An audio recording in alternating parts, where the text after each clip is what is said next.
তৰাৰ বুটা বচা আকাশৰ দলিচাৰ বৃষ্টিৰ নতাত পৃথিৱীৰ ঘনঘোৰ নিদ্ৰাৰ মাজত শুকাই যোৱা কলমৰ কথা পাতে অচিনাকি কবিয়ে। তাহানিতে হেনো কেতিয়াবা কলমৰ আগেৰে আবেগৰ জোৱাৰ আহিছিল হৃদয়ৰ সমুদ্ৰ তীৰত।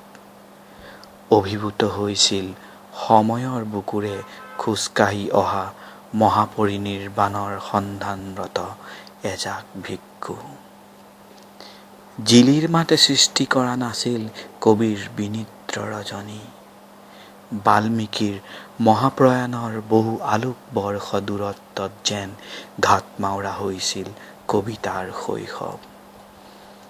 বুকুৰ গভীৰতাত সৃষ্টি হোৱা ভূঁইকঁপে ত্ৰিকাল কঁপাই উভালি পেলাইছিল বহু শতিকাৰ পৰা থিয় হৈ থকা বুদ্ধিদ্ৰোম।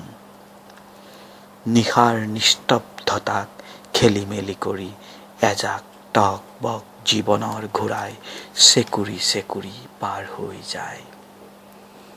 নিদ্ৰাবিহীন উত্তেজনাৰ খেলিমেলি সপোন আৰু অস্পষ্ট হুমুনিয়াহে কবিক আৰু সমাহিত কৰি তোলে। চিন্তাৰ অভেদ্য দ্বাৰ এখন এখনকৈ খুলি মুকলি কৰি তোলে শতিকাৰ পৰা আবদ্ধ শ্বাস প্ৰশ্বাসৰুদ্ধ হৃদয়ৰ দ্বাৰ। নিশাৰ নিস্তব্ধতাত আহে অতীতৰ চিনাকি জগতৰ মানুহৰ অন্তহীন মিছিল।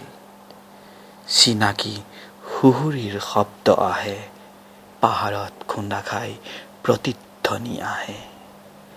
কেতেকী চৰাইৰ হিয়া ভঙা মাতত কাঁইটীয়া গছু বিমৰ্ষ হৈ উঠে।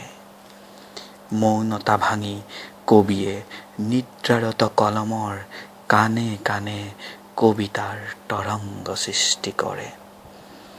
বৰ্ষাৰণ্যৰ দুপাল পিতা বৰষুণে জীপাল কৰি তোলে কলমৰ বক্ষ। শুষ্কতা আৰু জড়তাবিহীন হৈ প্ৰবাহিত হ'ব ধৰে অতি প্ৰাচীন নদী। উজাই আহে ভটিয়াই যায় হৃদয়ৰ উতনুৱা পাঞ্চৈ। নিশাৰ নিস্তব্ধতাত কবিয়ে পাৰঘাট সাজে। থমকি ৰয় জিৰাই চিনাকি অচিনাকি অগণন যাত্ৰী। নিশাৰ আকাশত ডেউকা কোবাই আনন্দত আত্মহাৰা হৈ মায়াজাল সৃষ্টি কৰে দেৱদূতে। কবিতাৰ অক্ষৰ আৰু ছন্দেৰে অপ্সৰাই নৈসৰ্গিকতাত প্ৰাতঃকালৰ মালিতা ৰচে। অন্তৰ্মুখী কবি নিশাৰ বুকুৰে ভটিয়াই যায়। হৃদয়ৰ পাৰঘাট কোন দিশে? কবিয়ে কলমক নিজৰ বুকুৰ মাজত ৰাখি অন্তহীন যাত্ৰা কৰে। তোমাৰ স্পৰ্শৰে এজাক শুকুলা ঘোঁৰা ডাৱৰ ফালি পৃথিৱীৰ